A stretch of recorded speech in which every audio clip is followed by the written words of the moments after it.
What's up you guys, this is Rob from The Gay Guy Plays, and you may have thought it was over, but we are blessed to see that the hype train just keeps on rolling when we take a look at Trinity Prime Access. So for those that are wondering, the skirt has been retextured, but the lobster butt is extra jiggly with this one. However, our pretty polished paladin princess isn't the only prize available in the void. For everything I mentioned, I'll be leaving links in the description box below, because as we've seen, shit changes and it's better to get you guys to the source rather than mention something that'll change eventually. Now let's move along. The dual Kavasa Prime isn't just a very strange mouthful, it's also a substantial upgrade from the original, jumping from 42 base damage all the way up to 70, and having its critical chance increased from 5% to 15. In addition, it's also had its critical multiplier shifted from 1.5 up to a 2 times damage multiplier. But fuck all that, because the biggest upgrade is completely visual. The gold edge blades whip out when wielded, and it has a moving energy pattern that traces up the handle. It looks absolutely stunning.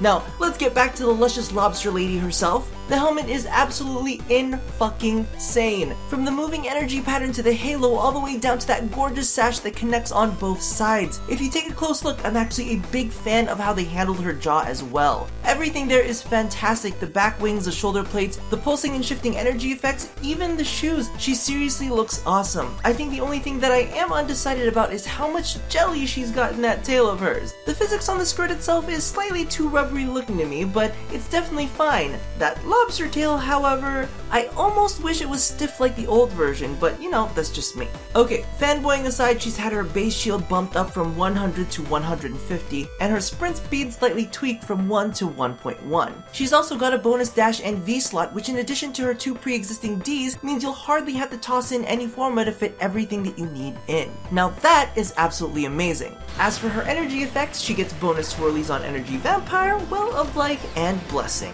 Moving on to the Prime Access exclusives, we've got a new fur pattern for our Kubrow, which is honestly just okay. However, I do like the markings on the ears and eyes. We've also got the Kavasa Prime armor, which is nice, but still doesn't turn Quinn into a unique Kubrow. However, it is a great way to treat our courageously cuddly Kubrow to a little bit of the good old PBR. Now, you will also receive the Kavasa Prime collar, which will replace the original, and give you a boost to health and shields. However, I do believe that this is something that drops in the void, so I'll leave a link for that as well. Now, last and probably least is the Navigov Prime Sugatra. Basically, it's a ribbon attached to a ring. It's got that cool moving energy effect that matches the dual Kavasa Prime, so that is pretty awesome, and the physics on them aren't absolutely terrible. So I am completely ecstatic. I love the way everything turned out, except for the fact that I still don't have a unique Kubrow, but you know you can't win them all. Regardless, leave your thoughts in the comments below, and that about wraps it up for this round. Keep an eye out because we've still got a bunch of reviews coming, so